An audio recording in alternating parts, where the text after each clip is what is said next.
Hello बच्चों, आप सभी का स्कॉलर क्लासेस में स्वागत है। आज हम लोग पढ़ेंगे 11 की बायोलॉजी, जिसमें हम लोग पढ़ेंगे diversity in the living world के बारे में। देखिए, इसको हम स्टार्ट करते हैं। देखिए, अगर हम बात करते हैं diversity in the living world की, तो सबसे पहले आपको पता है कि अर्थ पे बहुत सारे ऑर्गेनिज्म या कई सारे टाइप के ऑर्गेनिज्म पाए जाते हैं। और अगर हम बात करते हैं तो इनके जो नंबर है, अर्थ के ऊपर इनके जो नंबर है लगभग वो 1.7 टू 1.8 मिलियन के नंबर्स में ये जो है ऑर्गेनिज्म पाए जाते हैं। तो यहाँ पे एक डाइवर्सिटी बनता है। तो diversity in the living world या डाइवर्सिटी टर्म है क्या? तो डाइवर्सिटी को हम एक और टर्म दे सकते हैं, इसको हम बायोडाइवर्सिटी भी कह सकते हैं। और बायोडाइवर्सिटी होता क्या है?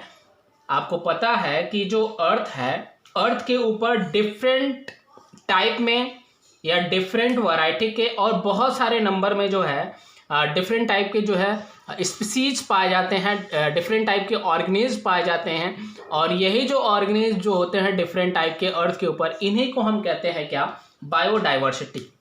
तो देखिएगा, हम जो है इसको पॉइंट बाय पॉइंट पढ़ेंगे। तो सबसे पहले अगर हम बात करते हैं diversity in the living world क्या है, तो आपको पता है there are several types of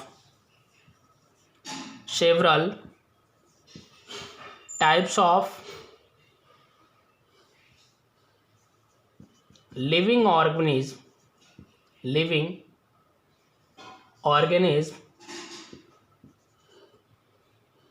or species are found on the earth। तो बहुत सारे टाइप के जो है ऑर्गेनिज्म जो है आपके अर्थ पे पाए जाते हैं, बहुत सारी स्पीसीज पाई जाती है, लिविंग स्पीसीज या लिविंग ऑर्गेनिज्म पाए जाते हैं। और अगर हम बात करते हैं इनके नंबर की, the number of species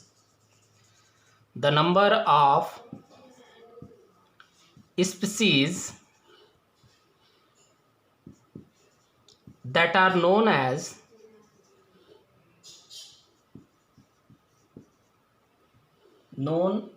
and described range between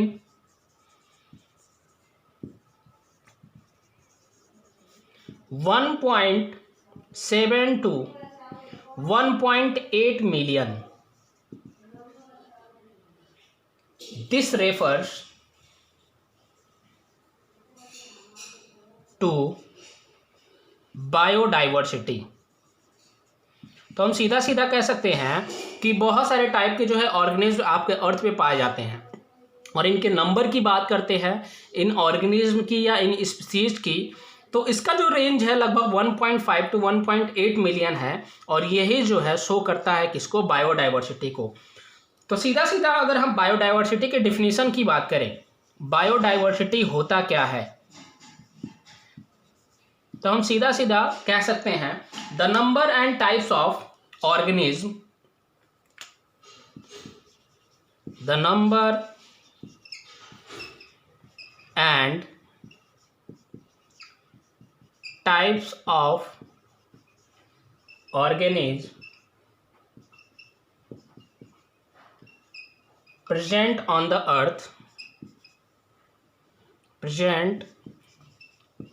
earth is called biodiversity. तो बहुत सारी संख्या में ये ऑर्गेनिज्म जो लिविंग ऑर्गेनिज्म हैं वो अर्थ में पाए जाते हैं। और इन्हीं टाइप को या इन्हीं वैरायटी को ऑर्गेनिज्म के हम नाम देते हैं क्या? बायोडाइवर्सिटी। तो ये जो ऑर्गेनिज्म है, इस ऑर्गेनिज्म की अगर हम बात करें तो इसकी जो अवेलेबिलिटी है, इनकी जो वैरायटी होती है, बहुत सारे टाइप के वैरायटी या बहुत सारे स्पीसीज जो है आपके अर्थ पे पाए जाते हैं। और इनका जो है सबसे पहले आइडेंटिफिकेशन होना चाहिए, या इनको जो है अगर हम बात करते हैं इनको एक स्थान दिया जाए या इनको जो है इनका जो है क्लासिफिकेशन किया जाए, तो उसके लिए सबसे पहले जो है इनका आइडेंटिफिकेशन होना चाहिए। अब आइडेंटिफिकेशन किस बेस पे होना चाहिए? तो पहले जो है किसी भी ऑर्गेनिज्म को जो है उसके कुछ कैरेक्टर होते हैं, उस कैरेक्टर के बेस पे उस ऑर्गेनिज्म का आइडेंटिफिकेशन होता है। और आइडेंटिफिकेशन होने के बाद फिर क्या किया जाता है, उसके जो है उसका क्लासिफिकेशन किया जाता है और क्लासिफिकेशन करने के बाद जो है उसका कुछ नेमिंग किया जाता है या नॉमेनक्लेचर किया जाता है। तो अर्थ पे जो है बहुत सारे या ह्यूज अवेलेबिलिटी है किसी भी लिविंग ऑर्गेनिज्म की, और अगर हम बात करते हैं तो इनका जो स्टडी जो है जल्दी हो नहीं पाएगा। क्यों नहीं हो पाएगा? क्योंकि सबसे पहले अगर हम इनकी स्टडी करना चाहेंगे तो सबसे पहले इसको आइडेंटिफाई करना पड़ेगा कि वो किस तरह के ऑर्गेनिज्म हैं, और जैसे ही हम आइडेंटिफाई करेंगे उसके बाद जो है इसका एक प्रॉपर सिस्टम में क्लासिफिकेशन करना पड़ेगा, और जैसे ही क्लासिफिकेशन करेंगे तो उसके लिए जो है पहचानने के लिए उसका नॉमेनक्लेचर भी करना पड़ेगा। तो अगर हम अर्थ पे किसी भी स्पीसीज की बात करें, किसी भी ऑर्गेनिज्म की बात करें जो पाए जाते हैं, उनकी जो अवेलेबिलिटी होती है उसकी स्टडीज जो है इतनी आसानी से नहीं हो पाती है। क्यों नहीं हो पाती? क्योंकि उसकी स्टडी के लिए सबसे पहले हमको क्या करना है, उसका जो है आइडेंटिफिकेशन करना है, और फिर उसके बाद जो है उसको एक प्रॉपर सिस्टम में क्लासिफिकेशन करना है, और इसके साथ साथ उसका एक नॉमेनक्लेचर करना है। तो नेक्स्ट पॉइंट पे हम कह सकते हैं this huge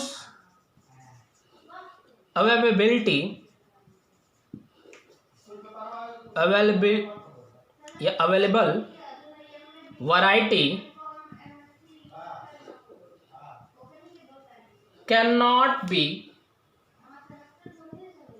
cannot be studies and identified without having a proper system of classification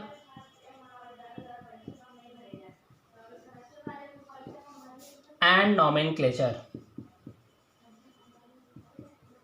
तो किसी भी ऑर्गेनिज्म का अगर हमको नॉमेनक्लेचर करना है या उसको एक प्रॉपर सिस्टम में क्लासिफिकेशन करना है, जितने भी अवेलेबल है या जितने भी वैरायटी जो है अर्थ पे पाई जाती है, तो उनकी स्टडी जो होती है बिना उसके क्लासिफिकेशन के, बिना उसके नॉमेनक्लेचर के और बिना उसके आइडेंटिफिकेशन के जो है ये पॉसिबल नहीं है। तो अगर हमको क्या करना है, इस ह्यूज अवेलेबिलिटी जो वैरायटी है या जो ह्यूज अवेलेबल वैरायटी है किसी भी ऑर्गेनिज्म की, उसकी स्टडी के लिए सबसे पहले हमको आइडेंटिफिकेशन चाहिए। और आइडेंटिफिकेशन कैसे होगा? तो उसके लिए सबसे पहले उसको जो है क्लासिफिकेशन करना पड़ेगा और फिर उसके बाद उसका नॉमेनक्लेचर करना पड़ेगा, तब जाके हम जो है किसी भी ऑर्गेनिज्म को जो अर्थ पे प्रेजेंट है उनको हम स्टडी कर पाएंगे। अब देखिए, अगर हम बात करते हैं तो यहाँ पे जो है एक टर्म आता है सिस्टमैटिक्स। देखिएगा सिस्टमैटिक्स है क्या? तो सिस्टमैटिक्स जो होता है एक लैटिन वर्ड से बना है जिसका मतलब, या लैटिन वर्ड से बना है जिसको हम कहते हैं सिस्टेमा। तो जो सिस्टमैटिक्स एक जो टर्म आता है और सिस्टमैटिक्स होता क्या है इसके बारे में भी देखते हैं। तो देखिएगा यहाँ पे एक टर्म आता है सिस्टमैटिक्स जो लैटिन वर्ड से बना है सिस्टमैटिक्स, जो एक लैटिन वर्ड से बना है, और उस लैटिन वर्ड को हम नाम देते हैं क्या? सिस्टेमा। और अगर हम बात करते हैं इस सिस्टेमा की तो इसका सीधा सीधा मतलब होता है systematic arrangement of organism. Systematic arrangement of organism मतलब क्या है कि जो अर्थ पे ऑर्गेनिज्म पाए जाते हैं उनका क्या करना चाहिए, उनका एक अरेंजमेंट होना चाहिए जिसके बेस पे हम क्या करें, उनको आइडेंटिफाई कर पाए या हम उसके बारे में जो है पता कर पाए उसके क्या क्या कैरेक्टर होते हैं। तो यहाँ पे एक टर्म दिया गया सिस्टमैटिक्स जो एक लैटिन वर्ड से बना है जिसका मतलब जो लैटिन वर्ड क्या है? सिस्टेमा, और जिसका मतलब क्या होता है? Systematic arrangement of organism. और अगर हम बात करते हैं इस सिस्टमैटिक्स की तो इस सिस्टमैटिक्स टर्म्स को जो है द टर्म सिस्टमैटिक्स, तो जो इस सिस्टमैटिक्स टर्म्स है उस सिस्टमैटिक टर्म्स को देने वाले एक साइंटिस्ट थे जिनका नाम था लीनियस, या जिसको हम कहते हैं कैरोलस लीनियस। कैरोलस लीनियस ने जो है एक बुक लिखा था जिसको हम कहते हैं सिस्टेमा नेचुरी, और जिसमें सिस्टमैटिक्स के बारे में उन्होंने क्या किया है, लिखा है। तो हम बात कर सकते हैं the term systematics was given by Linnaeus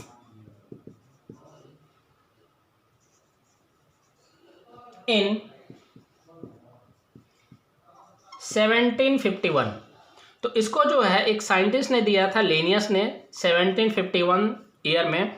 और अगर हम बात करें तो इस सिस्टमेटिक्स को कहाँ पे दिया था, तो उनका एक बुक था जिसका नाम था सिस्टेमा नेचुरी।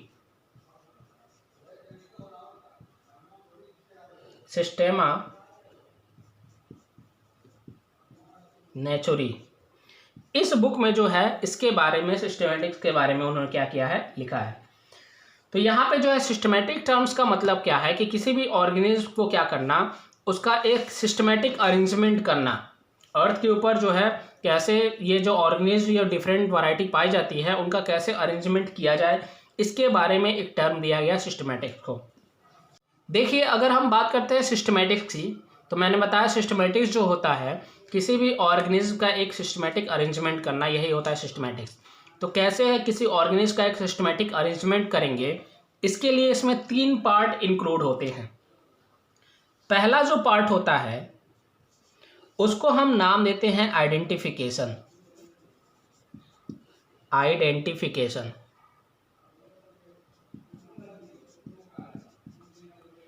सेकेंड जो टर्म आता है उसको हम कहते हैं क्लासिफिकेशन।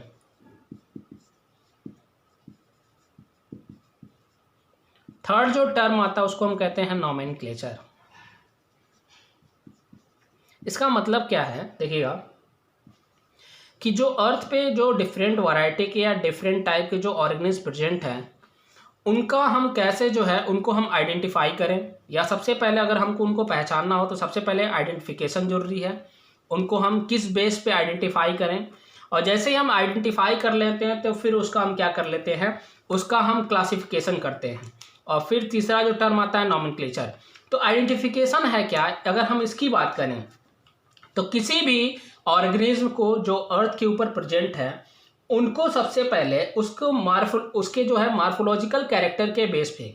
मार्फोलॉजिकल का मतलब क्या है, उसका एक्सटर्नल कैरेक्टर, बाहर का जो कैरेक्टर है, उसके लीफ कैसे हैं, उसके स्टेम कैसे हैं, अगर हम प्लांट की बात करें, या हम कह सकते हैं उनके जो है अगर हम किसी एनिमल की बात करें तो उसका जो है बॉडी कैसा है, उसका बॉडी का शेप कैसा है, इस बेस पे, या कुछ इंटरनल कैरेक्टर के बेस पे, या जिसको हम कहते हैं एनाटॉमिकल कैरेक्टर के बेस पे किसी भी ऑर्गेनिज्म को क्या करना, सबसे पहले आइडेंटिफाई करना। तो आइडेंटिफिकेशन है क्या, अगर हम सबसे पहले टर्म को समझें तो आइडेंटिफिकेशन को हम सीधा सीधा कह सकते हैं कि किसी भी ऑर्गेनिज्म को उसके मॉर्फोलॉजिकल या एनाटॉमिकल कैरेक्टर के बेस पे क्या करना, आइडेंटिफाई करना। तो फर्स्ट हम देखते हैं आइडेंटिफिकेशन को। तो आइडेंटिफिकेशन टर्म का सीधा सीधा मतलब क्या है, देखिएगा ये जो है ये किस पे बेस्ड होता है, based on morphological and anatomical character. मतलब क्या, किसी भी ऑर्गेनिज्म को उसके मॉर्फोलॉजिकल और एनाटॉमिकल कैरेक्टर के बेस पे क्या करना, आइडेंटिफाई करना। तो इसमें क्या होता है, ऑर्गेनिज्म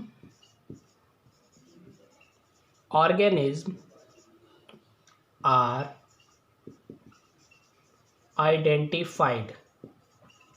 और जैसे ही वो ऑर्गेनिज्म आइडेंटिफाई हो जाता है, फिर उसके बाद जो है उसको जो है प्रॉपर प्लेस दिया जाता है, और उसके साथ साथ उसकी क्या की जाती है,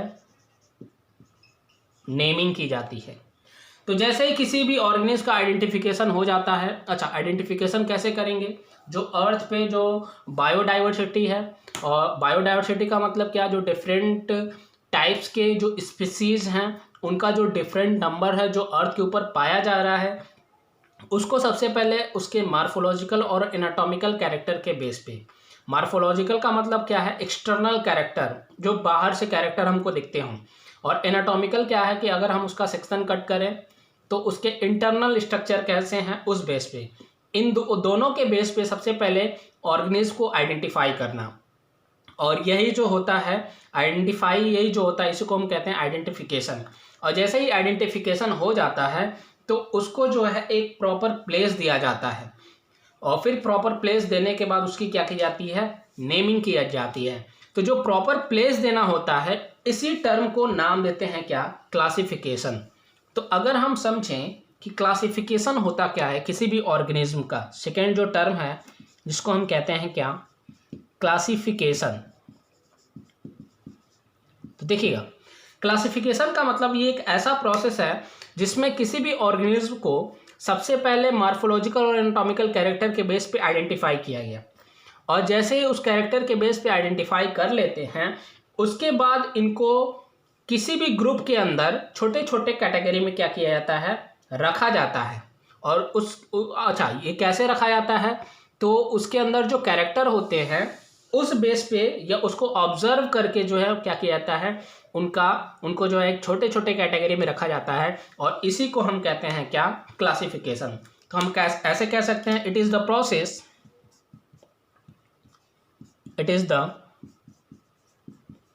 process by which organisms are grouped into categories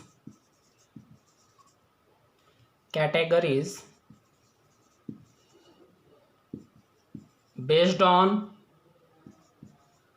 some easily observe character.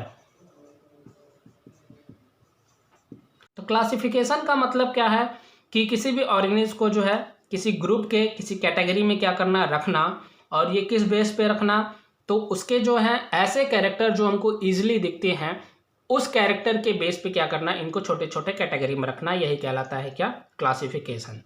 तो सबसे पहले हमने देखा आइडेंटिफिकेशन, उसके बाद हमने देखा क्या, क्लासिफिकेशन। लेकिन अगर हम क्लासिफिकेशन की बात करते हैं तो क्लासिफिकेशन में एक टर्म आता है जिसको हम कहते हैं बायोलॉजिकल क्लासिफिकेशन। देखिए, बायोलॉजिकल क्लासिफिकेशन क्या है, यहाँ से टर्म से ही समझ में आ रहा है। बायोलॉजिकल क्लासिफिकेशन का मतलब सीधा सीधा है साइंटिफिक बेस पे, या साइंटिफिक बेस पे किसी भी ऑर्गेनिज्म को जो है किसी भी ग्रुप में या किसी भी कैटेगरी में प्लेस करना या रखना, यही कहलाता है क्या, बायोलॉजिकल क्लासिफिकेशन। तो बायोलॉजिकल क्लासिफिकेशन का मतलब सीधा सीधा साइंटिफिक बेस पे। देखते हैं नेक्स्ट जो टर्म आता है, बायोलॉजिकल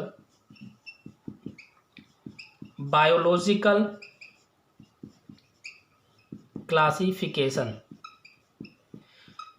तो बायोलॉजिकल क्लासिफिकेशन होता क्या है, अगर हम इसकी बात करें तो सीधा सीधा कह सकते हैं scientific arrangement of organism. Scientist के बेस पे या साइंटिफिक के बेस पे किसी भी ऑर्गेनिज्म को क्या करना, अरेंज करना, यही कहलाता है क्या, biological classification. Scientific arrangement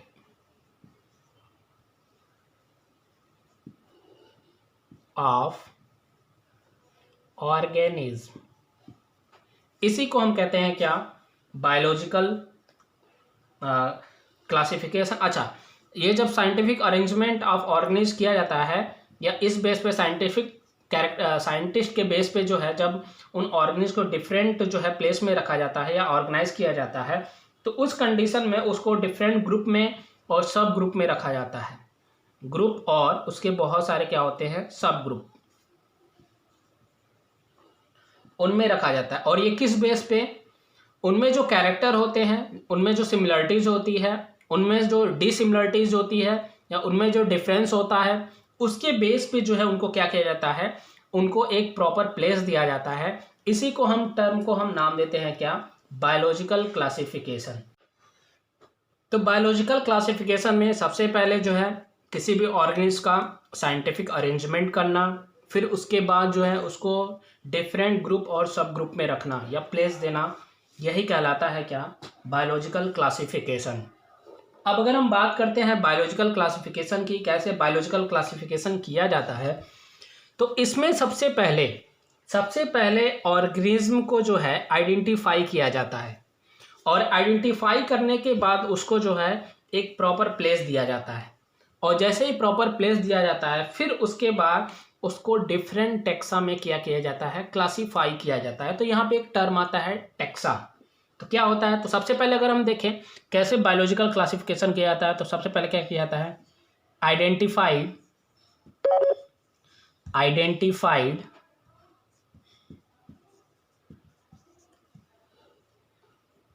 of organism easily get correct place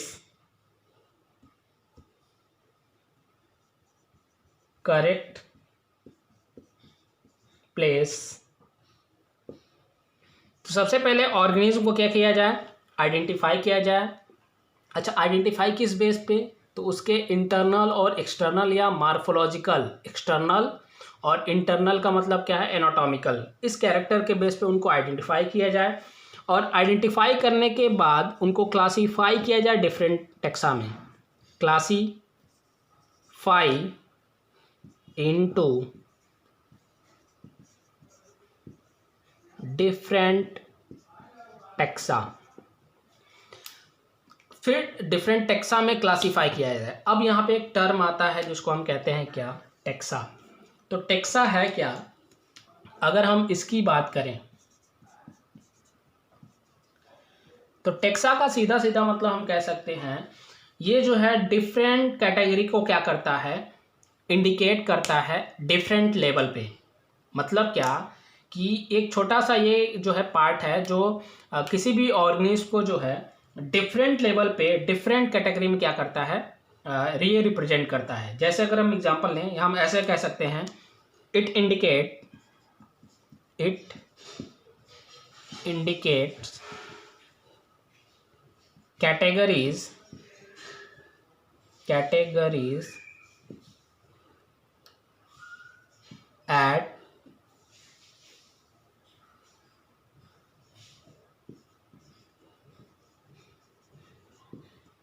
different level. जैसे एग्जांपल में हम देखें, जैसे आपने देखा होगा प्लांट, तो यहाँ पे जो प्लांट टर्म है वो किसको रिप्रेजेंट करता है, एक टेक्सा को। फिर अगर हम देखें एनिमल की बात करें, ये भी अर्थ पे पाए जाते हैं, तो ये भी किसको रिप्रेजेंट कर रहा है, टेक्सा को। अगर हम मैमल्स की बात करें तो ये भी किसको रिप्रेजेंट कर रहा है, टेक्सा को। और अगर हम डॉग की बात करें तो ये भी किसको रिप्रेजेंट कर रहा है, टेक्सा को। लेकिन अगर हम यहाँ पे देखें तो ये जो है ये डिफरेंट लेवल पे क्या कर रहे हैं, इंडिकेट कर रहे हैं। मतलब प्लांट अलग है, एनिमल अलग है, मैमल्स अलग हैं, डॉग अलग हैं। तो ये जो टेक्सा होता है, टेक्सा जो है ये रिप्रेजेंट कर रहा है, टेक्सा रिप्रेजेंट्स एट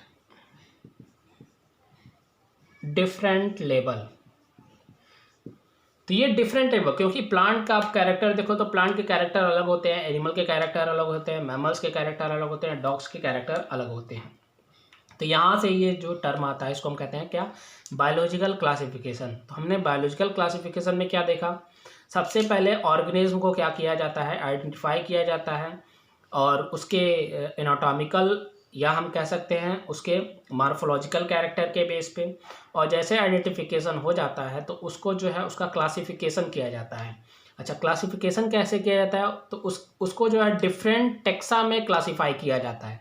और ये डिफरेंट टेक्सा की अगर हम बात करते हैं, जो डिफरेंट टेक्सा होते हैं वो डिफरेंट लेवल पे डिफरेंट टाइप के होते हैं। कैसे, अगर हम बात करें प्लांट की, प्लांट एक टेक्सा है, आपको पता है प्लांट एक ऑर्गेनिज्म है जो अर्थ के ऊपर प्रेजेंट है, तो ये भी किसको रिप्रेजेंट कर रहा है, टेक्सा को।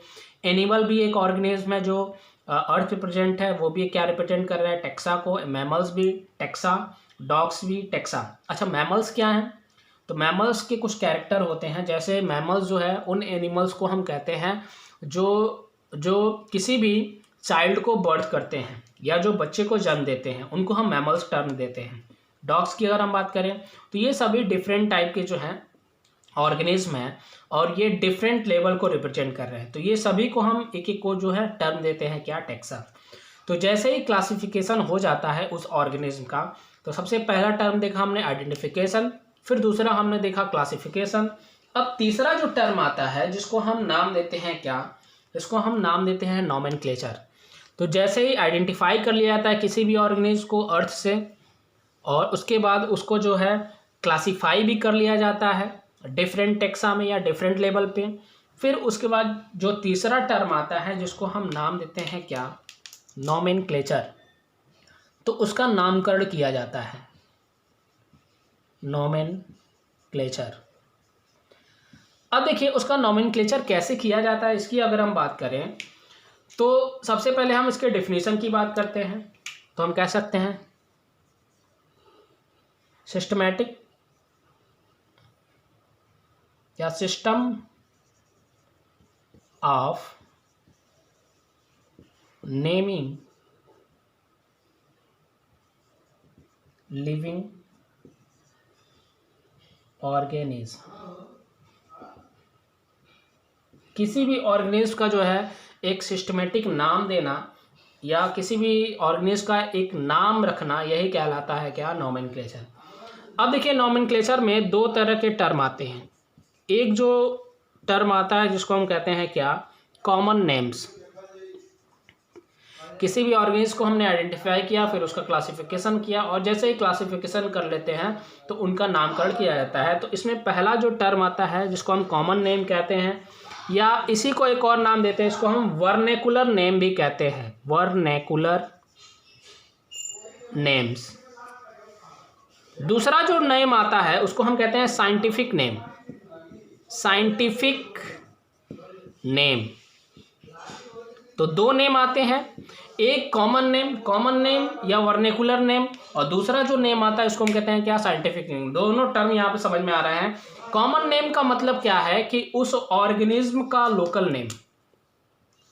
इसका मतलब क्या होता है, उस ऑर्गेनिज्म का क्या, एक लोकल नेम। जिस एरिया में ये पाया जाता हो वहाँ पे जो है, वहाँ पे एक नाम रखा गया हो या उसके लैंग्वेज में उसका एक नाम हो, ऐसे को हम नाम देते हैं क्या, लोकल नेम। तो हम ऐसे कह सकते हैं, given to an organism in a specific language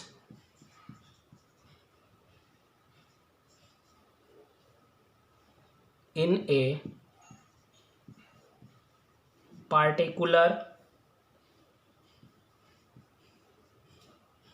reason. तो लोकल नेम का मतलब क्या है, किसी भी ऑर्गेनिज्म का एक नाम जो एक पार्टिकुलर रीजन में रखा गया हो, एक स्पेसिफिक लैंग्वेज में, मतलब जिस एरिया में रहता हो उस एरिया के लैंग्वेज के बेस पे उसका नाम रखना, यही कहलाता है कॉमन नेम या वर्निकुलर नेम, या इसी को नाम देते हैं हम क्या, लोकल नेम। जैसे हम एग्जांपल में अगर हम देखें तो जैसे हम नाम देखते हैं, जैसे हमने देखा रोज़, इसको हम गुलाब कहते हैं। तो देखिए अगर हम रोज़ की बात करें तो रोज़ को जो है, जिसका एक हिंदी नाम भी है जिसको हम नाम देते हैं क्या, गुलाब। इसको हम हिंदी में क्या कहते हैं, गुलाब। अब देखिए इंडिया में जो है, अगर हम बात करें ऐसे, तो यहाँ पे जो है मोस्टली जो है नाम जो है गुलाब दिया जाता है रोज के लिए। लेकिन अगर हम बात करें गुजरात की, तो गुजरात में एक टर्म दिया जाता है जिसको हम कहते हैं गुलाब। कहाँ पे, गुजरात। या अगर हम देखें तमिलनाडु की, तो तमिल में भी इसका एक नाम है जिसको हम कहते हैं रेजेपो। तो यहाँ पे हमने क्या देखा कि रोज़ जो है उसका जो नाम है, उसका नाम गुलाब कहीं है, कहीं गुलाब है, कहीं रजपो है। तो ये अलग अलग नाम से या अलग अलग लैंग्वेज में अलग अलग नाम से ये जाना जा रहा है, और इसी नाम को हम कहते हैं क्या, लोकल नेम। एक और एग्जांपल हम देख सकते हैं, जैसे हम देखें डॉग को, दूसरा एग्जांपल अगर हम देखें डॉग को, तो डॉग को अगर हम बात करें, बांग्ला में इसको नाम दिया जाता है कुकुर, बांग्ला।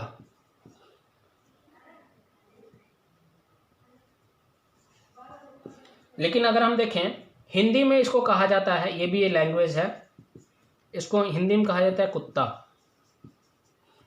लेकिन अगर हम बात करें गुजरात में,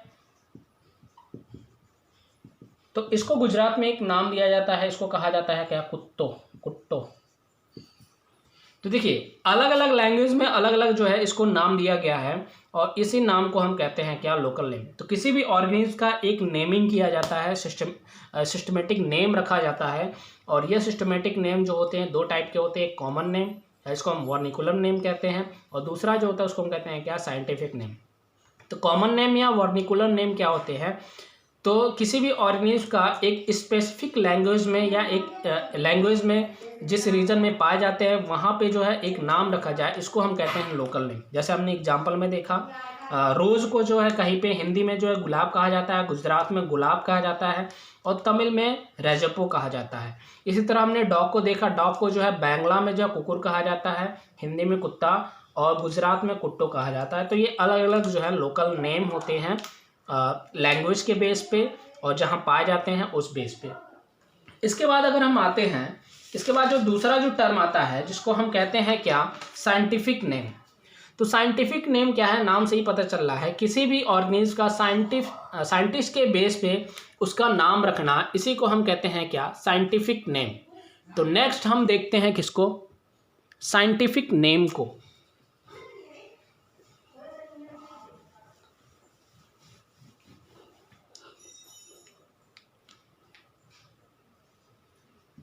साइंटिफिक नेम्स। तो साइंटिफिक नेम्स क्या होते हैं, देखिएगा, it is given by biologist. जो साइंटिस्ट होते हैं जिसको हम बायोलॉजिस्ट कहते हैं, उनके द्वारा किसी भी ऑर्गेनिज्म का नाम रखना, यही कहलाता है क्या, साइंटिफिक नेम। अच्छा, अब अगर हम बात करें तो ये क्यों ऐसा किया गया, साइंटिफिक नेम क्यों रखा गया, क्योंकि अभी आपने देखा कि जो डिफरेंट ऑर्गेनिज्म थे, उन ऑर्गेनिज्म का नाम जो है अलग अलग रीजन में या अलग अलग लैंग्वेज में अलग अलग था। तो इसके लिए साइंटिस्ट ने क्या किया कि सभी जगह या पूरे वर्ल्ड में किसी भी ऑर्गेनिज्म का एक नाम रखा जाए, और उसी एक नाम से जो है उस ऑर्गेनिज्म को पूरे वर्ल्ड में जाना जाए। तो उसके लिए एक नाम दिया गया जिसको नाम क्या रखा गया, साइंटिफिक नेम। तो हम ऐसे कह सकते हैं, it is given by biologist. इसके अलावा हम कह सकते हैं, दिस नेम्स रिप्रेजेंट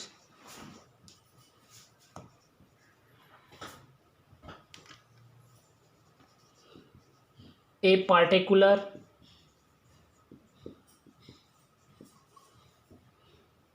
organism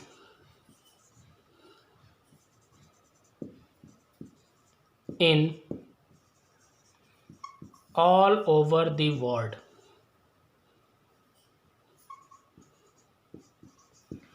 तो सीधा सीधा साइंटिफिक नेम की जरूरत क्यों पड़ी, क्योंकि आपने देखा अलग अलग क्षेत्र में अलग अलग नाम से जो है ऑर्गेनिज्म को जाना गया। तो इसके लिए साइंटिस्ट ने क्या किया, एक सिंगल नेम रखा, और उसी सिंगल नेम से वो ऑर्गेनिज्म जो है पूरे जगह जो है उसको जाना गया, या पूरे वर्ल्ड में जो है उसको एक नाम दिया गया। इस नाम को जो है प्रोवाइड किया गया बाइनोमियल नॉमेनक्लेचर के द्वारा। तो हम ऐसे भी कह सकते हैं, this scientific name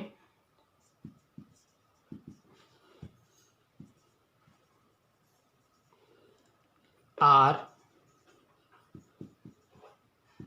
provide by binomial nomenclature.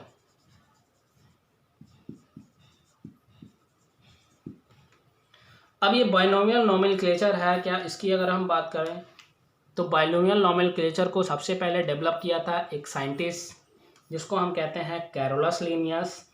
1751 में जो है इसको डेवलप किया था और उन्होंने जो है इसको एक बुक में लिखा था जिसका नाम था फिलोसफिका बॉटेनिका। तो इसको जो है एक बुक में लिखा था। और अगर हम बात करें तो इन्होंने जो है अलग अलग एनिमल के लिए, अलग अलग ऑर्गेनिज्म के लिए ये नोमेनक्लेचर को दिया है जिसको हम कहते हैं बाइनोमियल नोमेनक्लेचर। मतलब क्या कि कैसे किसी प्लांट का नाम रखा जाए, कैसे किसी एनिमल का नाम रखा जाए, उसके रूल्स क्या हों, इन सब के बारे में जो है बताया गया। तो नेक्स्ट हम पढ़ते हैं बाइनोमियल नोमेनक्लेचर को। बाइनोमियल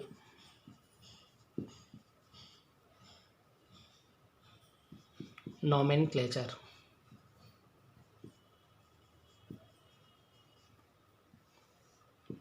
तो देखिएगा इसको कहाँ से डेवलप किया।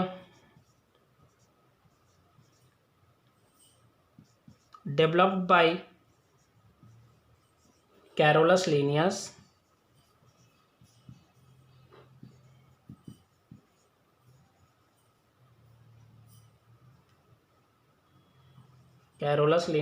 इन 1751। कहाँ पे, एक बुक में, इसका नाम था क्या,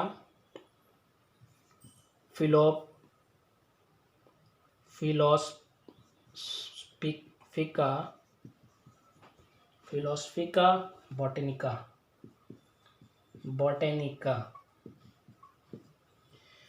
इसके अलावा देखिएगा जो बाइनोमियल नोमेनक्लेचर है, इस बाइनोमियल नोमेनक्लेचर में जो है कैसे जो है किसी का नाम रखा जाए, किसी प्लांट का नाम रखा जाए, किसी एनिमल का नाम रखा जाए। इसमें जो है ये बताया गया कि कैसे जो है किसी प्लांट का नाम हो, किसी एनिमल का नाम हो। तो उसको नाम रखने के लिए जो है इन्होंने अलग अलग बुक रखा।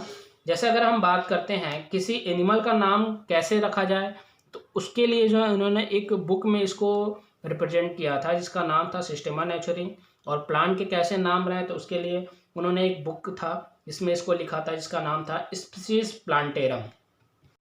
तो जो साइंटिफिक नेम रखे गए उसमें क्या था, या जिसको जो है बाइनोमियल नोमेनक्लेचर के द्वारा प्रोवाइड किया गया, तो उसमें ये कहा गया क्या कि जो नेम होते हैं, जो साइंटिफिक नेम रखे जाते हैं, उन साइंटिफिक नेम के दो कंपोनेंट होते हैं। तो हम ऐसे कह सकते हैं etch names has two components.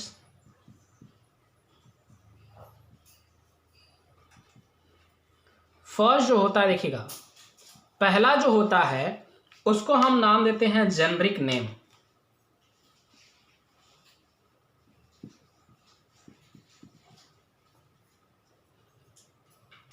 या इसी को हम कहते हैं एक और नाम, इसको हम कहते हैं जीनस।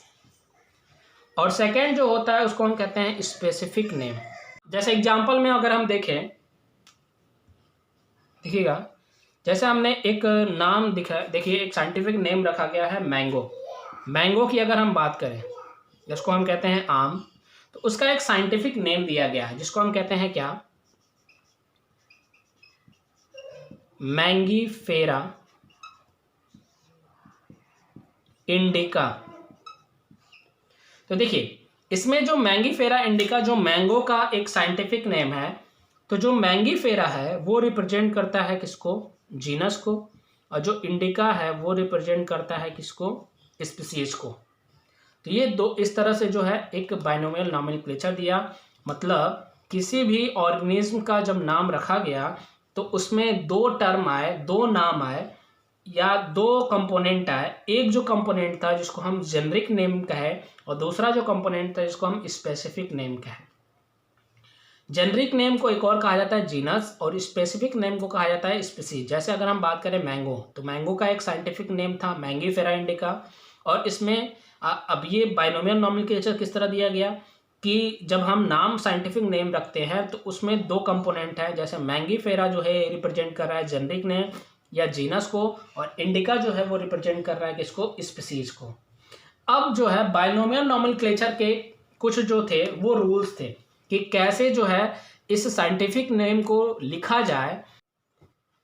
रूल्स ऑफ, अगर हम बाइनोमियल नॉमेनक्लेचर की अगर हम बात करें तो ये क्या था, इसको सबसे पहले जो है इनिशियली जो है फ्रेम किया था एक साइंटिस्ट ने जिसका नाम था कैरोलस लिनियस, और इसको एक बुक में फ्रेम किया था दो बुक थे। और उस दो बुक की अगर हम नाम की बात करते हैं तो पहला है स्पीसीज प्लांटेरम, और दूसरे बुक की अगर हम बात करते हैं उसको हम कहते हैं सिस्टेमा नेचुरी।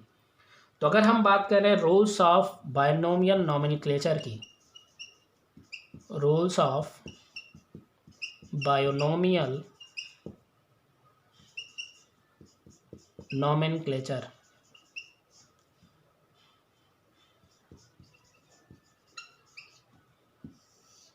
देखिए तो रूल्स ऑफ बाइनोमियल नॉमेनक्लेचर क्या है, इसको सबसे पहले किसने इनिशिएट किया, it were initially framed by Linnaeus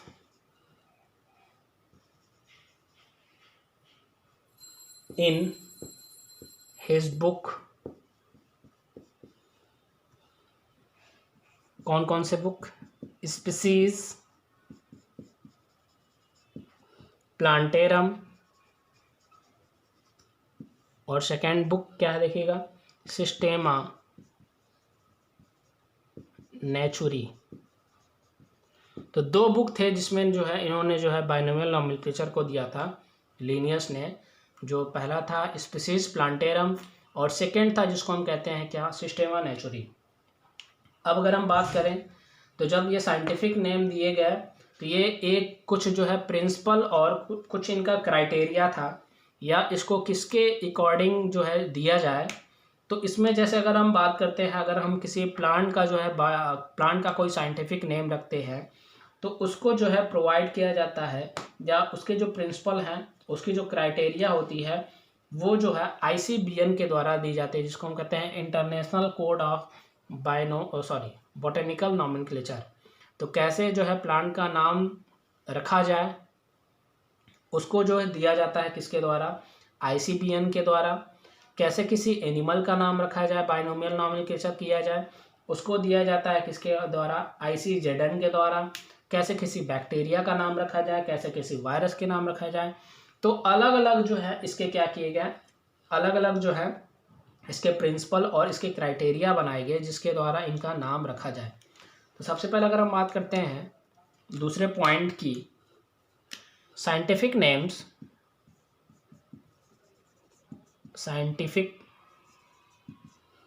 names are based on agreed principle and criteria। देखिएगा जैसे अगर हम बात करें, अगर हम पहले एग्जांपल की बात करें, अगर हम किसी प्लांट का नाम रखते हैं तो उसके लिए जो है बनाया गया किसको, ICBN को, जिसको हम कहते हैं inter national code of botanical nomenclature. तो कैसे किसी प्लांट का नाम रखा जाए उसके लिए बनाया गया ICBN को।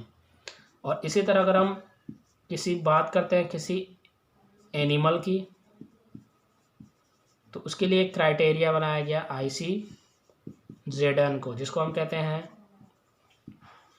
Inter national code of zoological nomenclature. तो इस तरह से जो है ये दो जो है क्राइटेरिया बनाए गए। और भी सारे क्राइटेरिया हैं, जैसे अगर हम बैक्टीरिया की बात करें उसके लिए भी बनाया गया ICBN, जिसको हम कहते हैं international code of bacterial nomenclature. इसी तरह वायरस के लिए बनाया गया VS, जिसको हम कहते हैं international code of viral nomenclature. तो अलग अलग क्राइटेरिया बनाया गया बाइनोमियल नोमेनक्लेचर के लिए, अलग अलग प्लांट के लिए या फिर प्लांट के लिए, एनिमल के लिए और भी सारे ऑर्गेनिज्म के लिए। अब देखिए कैरोलस लिनियस जो थे उन्होंने जो है कुछ यूनिवर्सल रूल को जो है फ्रेम किया नोमेनक्लेचर के लिए। क्या रूल है इसकी अगर हम बात करें तो देखिएगा, some universal rules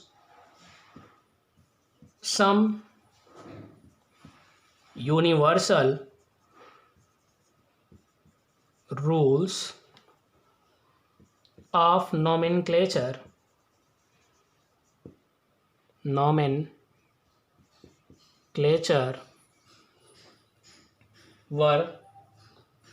nomenclature were framed by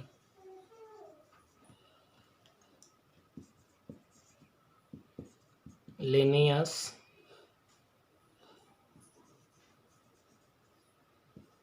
as follows। तो देखिएगा क्या क्या रूल थे, ये आपके एनसीईआरटी में भी है ये पॉइंट। तो देखिएगा क्या क्या रूल थे, किस किस तरह से रूल हैं। देखिएगा सबसे पहले जो बायोलॉजिकल नेम रखा जाए, कोई जो बायोलॉजिकल नेम या साइंटिफिक नेम रखा जाता है, लॉजिकल नेम या जो साइंटिफिक नेम रखा जाता है, उस नेम को जो है कहाँ से लिया जाता है, तो वो या तो वो लैटिन वर्ड में होता है और उसको जो है इटैलिक में लिखा जाता है। तो हम कह सकते हैं Latin and written in italics. दूसरे पॉइंट की अगर हम बात करते हैं तो इसमें जो पहला जो वर्ड होता है बायोलॉजिकल नेम में, जो पहला जो वर्ड होता है उसको दिया जाता है जीनस, और जो दूसरा जो वर्ड या दूसरा जो कंपोनेंट होता है उसको हम कहते हैं specific epithet. First word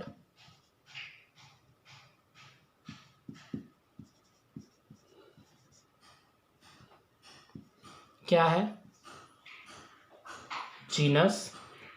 second देखिएगा, सेकंड जो टर्म यूज किया जाता है, सेकंड कंपोनेंट, जिसको हम कहते हैं स्पेसिफिक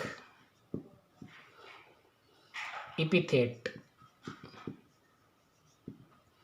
इसके अलावा अगर हम देखें जो दोनों जो नेम है उसको जो है जब दोनों नेम लिखा जाता है, या जिसको हम कहते हैं फर्स्ट को जीनस और दूसरे को हम कहते हैं क्या, स्पेसिफिक एपिथेट्स, या इसी को हम नाम देते हैं क्या, species.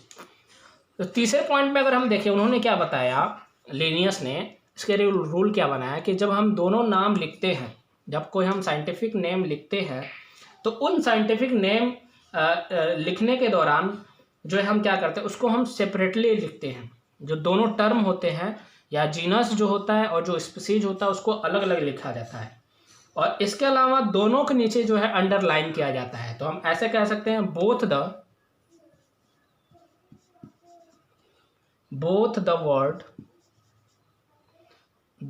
Word are components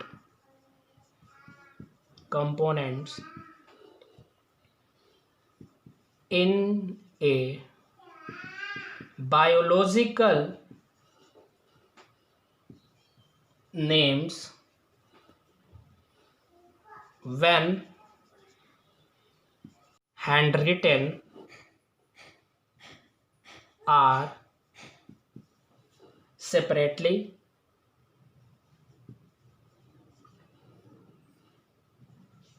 underlined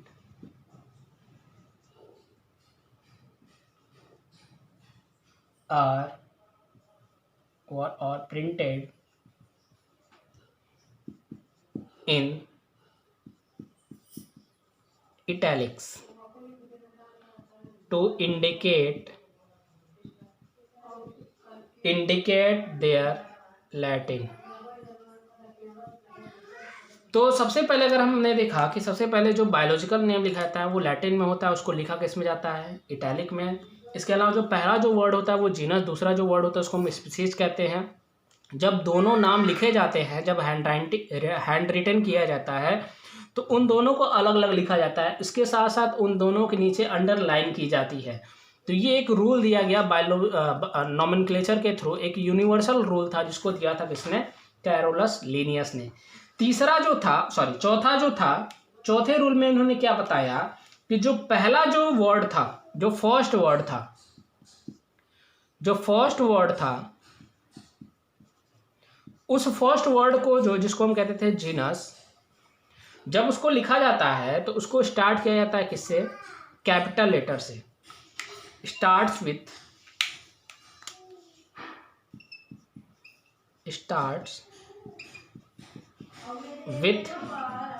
capital letter.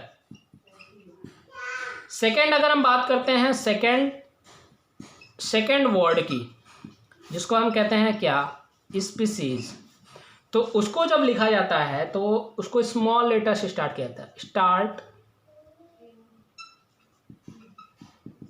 With small letter. देखिए हम इसको एग्जाम्पल के थ्रू समझ सकते हैं। जैसे अगर हम देखें, मैंगो का एक बॉटनिकल नेम होता है जिसको हम नाम देते हैं क्या, मैंगीफेरा इंडिका। जिसमें अगर हम देखें मैंगीफेरा एक जीनस को रिप्रेजेंट कर रहा है, और इंडिका जो है वो किसको रिप्रेजेंट कर रहा है, एक स्पीसीज को। हमने देखिए क्या किया, सबसे पहले मैंने बताया क्या कि जब बायोलॉजिकल नेम लिखा जाता है तो उसको पहले लैटिन में, वो लैटिन वर्ड होता है और उसको लिखा किस तरह जाता है, इटैलिक में लिखा जाता है। पहला जो टर्म होता है उसको हम नाम देते हैं क्या, जीनस, और दूसरा जो टर्म होता है, सेकेंड कंपोनेंट्स आर, वो क्या होता है, स्पीसीज को रिप्रेजेंट करता है। फिर मैंने बताया कि जब दोनों कंपोनेंट लिखे जाते हैं तो यहाँ पे मैंने लिखा है बोथ द वर्ड्स और components in a biological name when hand written are separately underline. तो जब दोनों को अलग अलग लिखा जाता है तो उसके नीचे क्या किया जाता है, अंडरलाइन किया जाता है। और इसके साथ साथ मैंने चौथे रूल्स में क्या बताया कि इसमें जो फर्स्ट लेटर है, उस फर्स्ट लेटर का जो पहला लेटर होता है वो किस में लिखा जाता है, कैपिटल में, बाकी सब स्मॉल। और दूसरा जो स्पीसीज होता है, इसमें जो सारे वर्ड होते हैं वो कैसे होते हैं, स्मॉल में होते हैं। और ये रूल दिया गया, एक यूनिवर्सल रूल था, और इस यूनिवर्सल रूल को देने वाले कौन साइंटिस्ट थे, लिनियस, जो नॉमेनक्लेचर के लिए इस रूल को दिए थे। तो हमने इस टॉपिक में क्या क्या देखा कि जो अर्थ पे जो बायोडाइवर्सिटी है, जो डिफरेंट टाइप के ऑर्गेनिज्म हैं, उन ऑर्गेनिज्म को क्या किया जाए, सबसे पहले आइडेंटिफाई किया जाए उनके कैरेक्टर के बेस पे। अब वो कैरेक्टर कैसे हों, या तो एक्सटर्नल हो, या एक्सटर्नल की अगर हम बात करें मार्फोलॉजिकल, या वो एनाटॉमिकल, उन कैरेक्टर के बेस पे उनको आइडेंटिफाई किया जाए। और आइडेंटिफाई करने के बाद उसका क्या किया जाए, उनको एक प्रॉपर प्लेस दिया जाए जिसको नाम दिया गया है क्लासिफिकेशन।